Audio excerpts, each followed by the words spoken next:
Haití es un país con una gran vulnerabilidad. Entonces, un desastre natural, un fenómeno natural como un terremoto o un ciclón se convierte en un desastre. Y luego el desastre impacta generalmente sobre los más vulnerables, ¿no? La población más empobrecida. Ya el Estado era frágil, pero después del terremoto todavía más, porque han muerto muchos ministros y ministras, han muerto muchos técnicos y técnicas de los ministerios.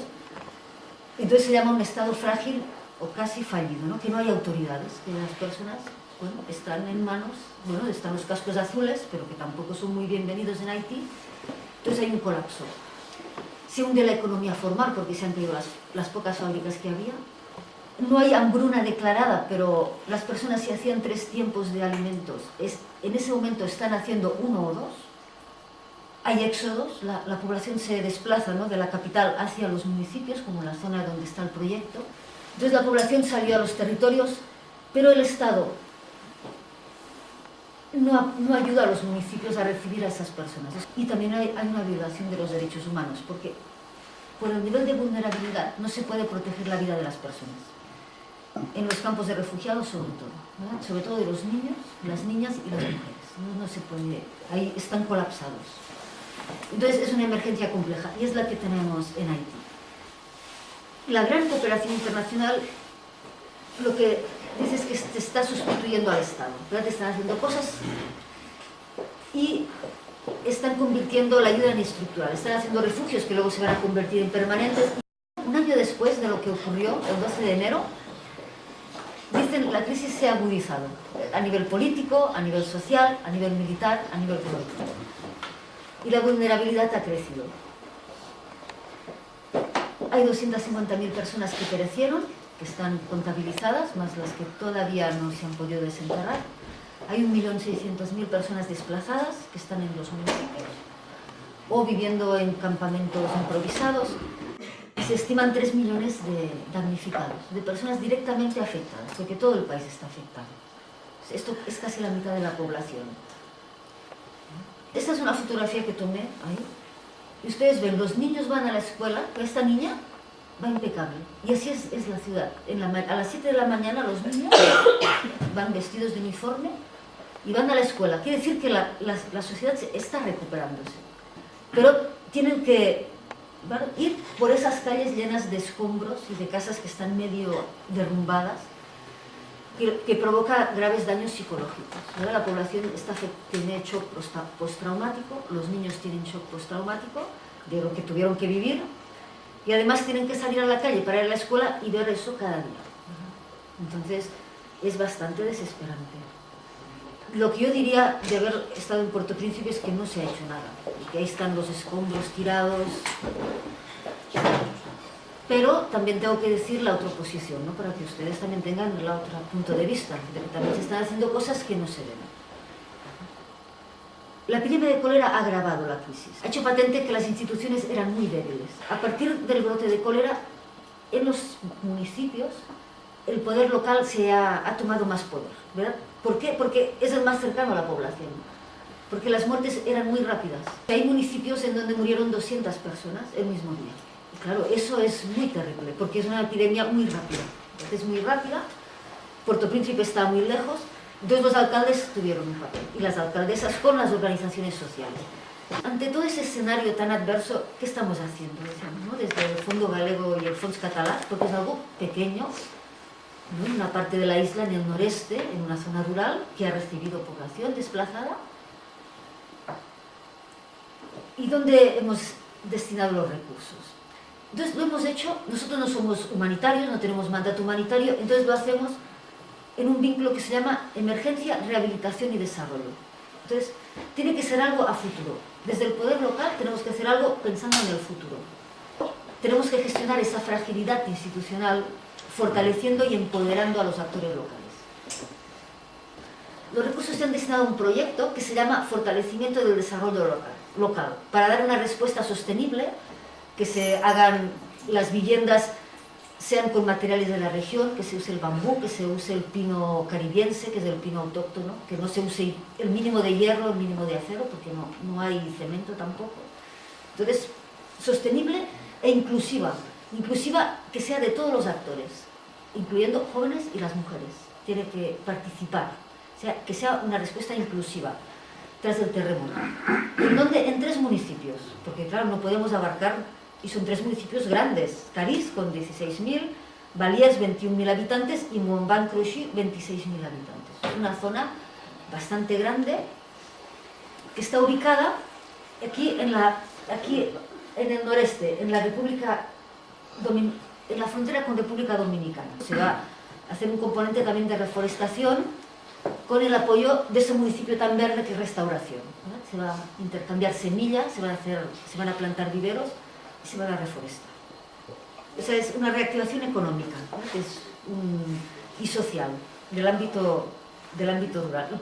Reactivación económica porque se quieren crear capacidades que mejoran las condiciones de vida. Ese es el objetivo general que decimos. Eso queremos llegar. Para contribuir a mejorar las condiciones de vida, lo que decidió las organizaciones en Cariz y los alcaldes de Cariz era que querían crear capacidades de los 3 municipios juntos para prevención y protección de la población, para disminuir el grado de vulnerabilidad, porque ahora que va a entrar la temporada ciclónica, estén más preparados y no pierdan vidas, sobre todo, no se pierdan vidas y tampoco se pierdan medios materiales. Entonces ellos dicen, tenemos que lograr 4 resultados, tenemos todos, estamos todos implicados en un proyecto. El primer resultado es que quieren normar, se tiene que hacer lineamientos, ¿no? Unas normas de control de riesgos y desastres, es decir, dónde se puede construir, dónde no se puede construir, dónde se puede sembrar, dónde no se puede sembrar. Control de epidemias, donde se tiene que detectar, como ha pasado lo del cólera, donde se van a poner puntos, ¿no? Lo que ya se ha empezado a hacer. Pero eso se tiene que arreglar. Y se llaman lineamientos.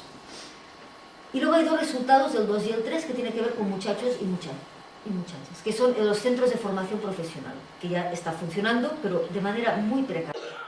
Porque el Estado no da dinero, es propiedad municipal, el municipio no tiene dinero, entonces el proyecto va a acompañar, va a dar un apoyo muy importante para que se elaboren 3 planes de estudio para los muchachos y muchachas que hayan terminado la secundaria, o sea que a partir de 15 años, uno en agroecología, que van a hacer todo el tema agrario, agrícola y también ganadero de especies menores, construcción local y socioeconómico, para formar jóvenes emprendedores, ¿no? Con ideas propias, proactivos, que estén aplicados, adaptados, aplicados y validados por el Instituto Nacional de Formación Profesional de Haití, el INFP del Ministerio de Educación, para que todo esté en regla. Y en Dominicana se ha conseguido que estos muchachos y muchachas van a hacer las prácticas en esos municipios tan verdes, para hacer las prácticas sobre todo en tema forestal y también agroecológico, entonces, para poder sacar su diploma. Y vinculado a esas currículas se van a hacer 2 prototipos. Un prototipo de vivienda, que va a ser propiedad municipal, para que los ciudadanos vean que se puede construir con bambú, con arcilla, con madera, pero que sea gestionado bien, que no se ha ido al bosque solo a cortar el árbol, sino que hay una gestión del bosque.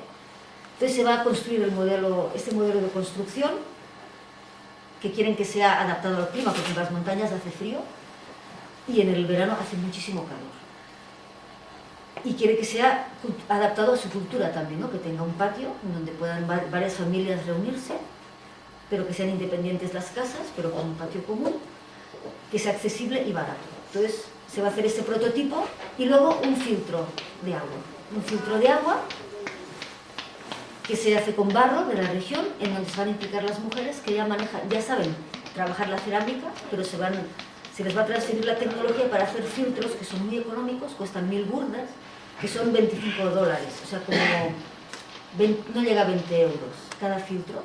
Tiene una vida útil de 5 años y ya están testados y probados, de que filtra la bacteria que provoca el cólera, el vibrio cólera, el E. coli que provoca todas las enfermedades gastrointestinales. Entonces es muy barato, cada familia puede tener un filtro y Cariz lo va a poder vender a otras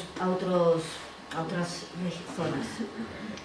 Y luego, finalmente, el proyecto va a tener un sistema de información georreferenciado, quiere decir con sus coordenadas, ¿verdad? Con un sistema de información geográfica, va a haber una asesoría ahí para los municipios, para que los alcaldes, el municipio tenga los mapas dónde se ubican las zonas de riesgo, pero lo tenga georreferenciado, actualizado y validado, ¿verdad? Que esté validado. Y se van a reactivar 3 comités de protección civil, que estos están integrados por ciudadanos y ciudadanas, pero que ahora no funcionan. Hemos implicado a los actores. SKDK es el Centro para la Cultura y el Desarrollo de Cariz. Está en K porque hablan en creol, entonces en creol se usa la K en vez de la C. Está el Centro de Formación Profesional de Cariz, están los ayuntamientos de Cariz, Valiers y Montblanc-Grouchy. Están las organizaciones sociales de esos 3 municipios, las de mujeres, de jóvenes, de agricultores. Están los comités de protección civil y después indirectamente están los ayuntamientos de Restauración y Dajabón en República Dominicana y Asodefores, que es una organización de madereros de República Dominicana. Y se va a hacer el fortalecimiento y empoderamiento de los 3 municipios, Cariz, Valiers y Montblanc-Grouchy, y de las organizaciones sociales, desde el inicio de la respuesta hasta el final, o sea, desde el inicio del proyecto hasta que terminemos.